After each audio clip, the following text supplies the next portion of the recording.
ঈদের খুশি আছে, ঈদের আনন্দ আছে, ঈদে ভালো পোশাক পরবো, সব ঠিক আছে। এই খুশি কাদের জন্য? قد أفلح من تزكى وذكر اسم ربه فصلى। কার জন্য ঈদের খুশি? যে ব্যক্তি রমজান মাসে আত্মশুদ্ধি অর্জন করতে পেরেছে, রোজা রেখেছে, যাকাত দিয়েছে, নামাজ পড়েছে, লাইলাতুল কদরের রাত জেগেছে, তারাবি পড়েছে, ইত্যাদি ইত্যাদি। এই ব্যক্তি আত্মশুদ্ধি অর্জন করেছে, এই ব্যক্তির জন্য ঈদের খুশি। যে রমজান মাসে সিনেমা দেখেছে, সিনেমার শুটিং করেছে, পর্নোগ্রাফি দেখেছে, সুদ খেয়েছে, শিরিক করেছে, বেদাত করেছে, হারাম খেয়েছে, এর জন্য ঈদের খুশি। মানুষকে ঠকিয়েছে, ব্যবসায় মাল কম দিয়েছে, পণ্য মজুত করেছে, ইচ্ছা করে দ্রব্যের দাম বাড়িয়েছে, সরকারকে বিব্রত করেছে, জনগণকে দুর্ভিক্ষের দিকে ঠেলে দিয়েছে, এদের জন্য ঈদের খুশি? কখনো না। ঈদের খুশি তাদের জন্য যারা আত্মশুদ্ধি অর্জন করতে পেরেছে। যে আপনার জীবনে বড় বড় পাপগুলো কি কি হয়েছে, এই পাপগুলো যদি মানুষের সাথে জড়িত হয়ে থাকে, আপনি মানুষের সাথে গিয়ে গিয়ে ক্ষমা নিয়ে নেবেন। কারো টাকা নিয়েছেন, দেন নাই, দিয়ে দিবেন। কারো সম্পত্তি পায়, দেন নাই, দিয়ে দিবেন। কারো হকটা নষ্ট করেছেন, গালি দিয়েছেন, গীবত করেছেন বা তহমত দিয়েছেন, অপমান করে ইত্যাদি, ক্ষমা চেয়ে নেবেন।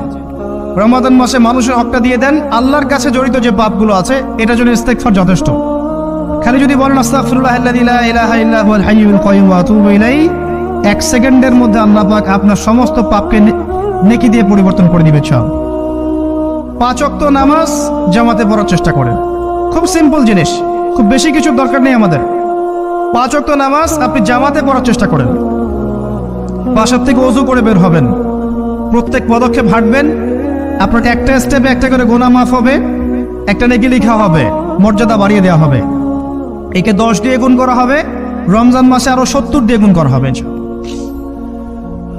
ফজরের নামাজটা জামাতে পড়লেন, নামাজটা জামাতে পড়ার পর আপনি বসে থাকবেন, কিছু সময় জিকির আজগার তাসবিহ তাহলিল করবেন। পারলে 1 পারা করে কোরআন তেলাওয়াত করবেন। রমাদান মাসে প্রত্যেক দিন 1 পারা করে কোরআন তেলাওয়াত করার চেষ্টা করবেন। 30 দিন 30 পারা, রমাদানে অ্যাটলিস্ট একটা খতম করা যাবে, অ্যাটলিস্ট একটা খতম চেষ্টা করা যায় না? ইনশাআল্লাহ। ফজরের নামাজ হয়ে গেছে, আপনি কোরআন তেলাওয়াত করেন। 1 পারা পড়তে সময় লাগবে আধা ঘন্টা, 40 মিনিট, কারো 1 ঘন্টা। এরপর সূর্য উঠে যাবে, উঠে গেলে পরে আপনি 2 রাকাত ইশরাকের নামাজ পড়বেন। নামাজটা পড়ে বাসায় যাবেন। আল্লাহর নবী বলছেন সাল্লাল্লাহু আলাইহি ওয়াসাল্লাম, আপনার আমলনামায় একটা কবুল হজ, একটা কবুল উমরার নেকি লেখা হবে ইনশাআল্লাহ। এবার রেস্ট করেন, বাসায় গিয়ে রেস্ট করেন। যখন ঘুমাবেন তখন ঘুমের সুন্নাহগুলো আদায় করেন। সূরা ফালাক নাস ইখলাস পড়েন, ফু দেন, দিয়ে গা মাসাহ করেন, আয়াতুল কুরসি পড়ে ঘুমান, ঘুমের দোয়া পড়ে ঘুমান। ঘুমটাও নেকি হবে ইনশাআল্লাহ। এরপর হয়তো আপনি কাজে যাবেন, চাকরিতে যাবেন, বা ব্যবসায় যাবেন, বা আপনি শিক্ষাক্ষেত্রে যাবেন, ইত্যাদি ইত্যাদি। যে ক্ষেত্রেই যান না কেন আপনি মনে রাখবেন আপনি রোজাদার। যে ক্ষেত্রেই যান আপনি মনে রাখবেন আপনি রোজাদার।